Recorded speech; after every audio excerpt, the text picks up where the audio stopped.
Election commission തന്നെ ഇത് അറിയാതെ ചെയ്തതല്ല, അതാണ് പ്രശ്നം. ഇത് ഇലക്ടറൽ റോൾസിൽ പട്ടികയിൽ വരുന്ന ചെറിയൊരു മിസ്റ്റേക്ക് അല്ല. ഏതെങ്കിലും ഒരു സ്ഥലത്താണെങ്കിൽ അത് മനസ്സിലാവും, ഒരു പ്രദേശത്താണെങ്കിൽ മനസ്സിലാവും. ഇവിടെ സംസ്ഥാനാടിസ്ഥാനത്തിലോ ഒരുപക്ഷെ കേന്ദ്രാടിസ്ഥാനത്തിലോ പ്ലാൻ ചെയ്ത് വോട്ടർമാരെ കൊണ്ടുവന്ന് വോട്ട് ചെയ്യിക്കുന്ന ഒരു രീതി, ഇത് മുമ്പ് തന്നെ പറഞ്ഞിട്ടുണ്ട്. പല സംസ്ഥാനങ്ങളിൽ പല സമയത്താണ് വോട്ട്. ലോക്സഭാ തെരഞ്ഞെടുപ്പ് തന്നെ ഒരേ സ്ഥലത്ത് വോട്ട് ചെയ്യുന്ന ഒരു സംസ്ഥാനങ്ങൾ വ്യത്യാസമാക്കും. എന്തിനാ ഇവിടെ വോട്ട് ചെയ്തവൻ അപ്പുറത്ത് പോയി വോട്ട് ചെയ്യാൻ? ഇത് ഇന്ന് വോട്ട് വെട്ടിയവരുടെ കണക്കും അദ്ദേഹം പറഞ്ഞു. വോട്ട് വെട്ടി, കുറെ ആളുകൾ വോട്ട് വെട്ടിപ്പോയി.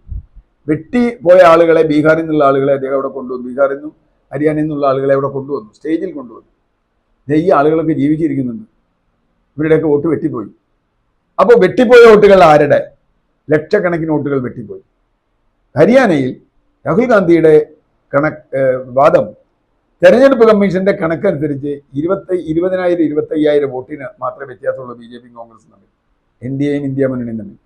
ഏതാണ്ട് 20-30 ലക്ഷം വോട്ടുകൾ ഇത്തരത്തിൽ പല മണ്ഡലങ്ങളിലായി അവിടെ ചേർത്തിട്ടുണ്ട്.